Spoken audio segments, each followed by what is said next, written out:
Du pain turc en 5 minutes chrono. Mon mari, il en raffole. Bonjour tout le monde, j'espère que vous allez bien ici. Moi, ça va. Donc voilà, notre pain turc à l'ail en 5 minutes. Donc pour ça, j'avais besoin de 150 grammes de farine que j'ai tamisée. Une fois ma farine tamisée, je vais rajouter la moitié d'une cuillère à café de sel. Je vais prendre une gousse d'ail que je vais aller écraser directement dans ma farine tamisée. Ensuite, je vais aller rajouter 20 g de beurre mou. Je vais prendre mon fouet, mélanger légèrement, essayer d'écraser un petit peu mon beurre. Ensuite, je vais prendre 280 ml d'eau, de l'eau à température ambiante. Je vais aller rajouter progressivement pour éviter d'avoir de grumeaux.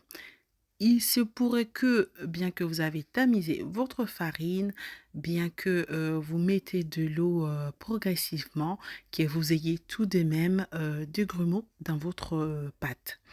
Donc, ce qu'il faut faire, il faut la passer dans une passoire. Donc, on va venir bien fouetter à l'intérieur pour bien casser les grumeaux. Une fois les grumeaux cassés, n'oubliez pas qu'il y a de l'ail à l'intérieur. Il faut remettre votre gousse d'ail, récupérer la gousse d'ail qu'on avait écrasée et remettre dans votre pâte. Donc voilà. Voilà, notre pâte, elle est bien lisse maintenant. On est sûr qu'il n'y a pas de grumeaux. Et puis voilà, on va passer à la cuisson. Donc pour la cuisson, je vais faire fondre 10 g de beurre. Je vais rajouter un tout petit peu d'huile neutre. Une fois mélangé à l'aide de mon pinceau, je vais prendre et je vais aller bien mettre ma poêle à chauffer. Et à l'aide de mon pinceau, je vais aller badigeonner mon huile et mon beurre dans le fond de ma poêle. Donc voilà, je vais aller mettre 2 petites louches et je vais aller bien étaler, faire des mouvements circulaires pour étaler bien ma pâte partout. Ensuite, je vais attendre que voilà, que ce soit bien. On voit bien il y a pratiquement plus de liquide des pâtes par-dessus ma pâte pour la retourner, parce que si vous la retournez avant, elle va casser. Donc, ce qu'il faut faire, il faut vraiment attendre que vous ayez quasiment plus de pâte. On va mettre à feu moyen, qu'on n'ait plus la pâte au-dessus. Ensuite, on va retourner notre pâte. À l'aide de mon pinceau toujours, je vais prendre mon mélange beurre-huile. Je vais aller huiler un petit peu ma poêle et huiler au-dessus de ma galette. Et je vais la retourner ainsi de suite. Je vous assure, c'est hyper bon.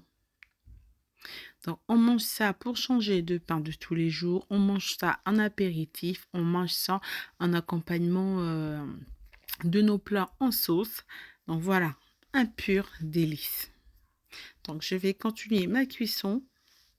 Je vais aller, voilà. N'hésitez pas de retourner encore et encore.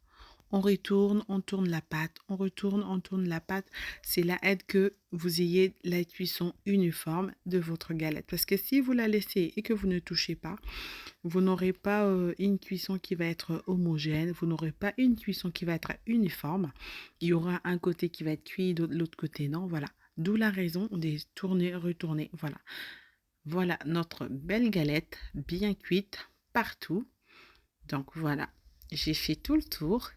Donc ce que vous voyez, c'est labné, c'est le fromage labné, c'est un fromage libanais. Ça se marie trop bon avec ça. Le goût de l'ail et de fromage là bien mélangé. Oh là là, qu'est-ce que c'est bon. Je vous laisse avec cette petite recette de galette turque à l'ail. Donc surtout, n'oubliez pas de vous abonner, de liker, de partager, s'il vous plaît. C'est toujours motivant de savoir que nous sommes soutenus, que je suis soutenue par vous. Donc voilà, mon mari, il en raffole. En 2 minutes, il n'y avait plus rien dans l'assiette. Donc voilà.